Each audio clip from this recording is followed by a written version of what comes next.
जनोना तलावावर विसर्जन घाटाचे निर्माण पूर्णत्वास आले असून त्याच्या लोकार्पणा सोहळा उद्या 5 सप्टेंबर 2025 रोजी सकाळी 11 वाजता आयोजित करण्यात आला आहे।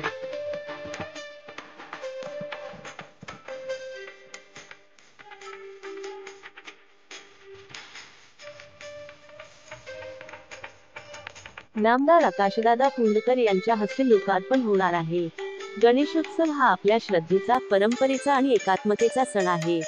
शहरातील विविध गणेश मंडळांना थेट तलावाच्या काठावरून विसर्जन करताना अडचणींना सामोरे जावे लागत होते। भक्तिभावाने केलेल्या विसर्जन सोहळ्यात आनंद असला तरी सोयींचा अभाव नेहमीच जाणवत होता। याच भावनेतून आणि श्रद्धेच्या प्रेरणेने या घाटाची संकल्पना नामदार आकाशदादा फुंडकर यांच्या माध्यमातून साकार झाली। निर्माण झालेल्या पक्क्या घाटामुळे मूर्ती विसर्जनाची प्रक्रिया अधिक सुरक्षित आणि सुलभ होणार आहे। या घाटापर्यंत पोहोचण्यासाठी मुख्य रस्त्यापासून जनोना जळका तेली रोड थेट कॉन्क्रीट रस्त्याचे बांधकामही करण्यात आले आहे। त्यामुळे विसर्जन सोहळा अधिक सुव्यवस्थित आणि सोयीस्कर ठरणार आहे।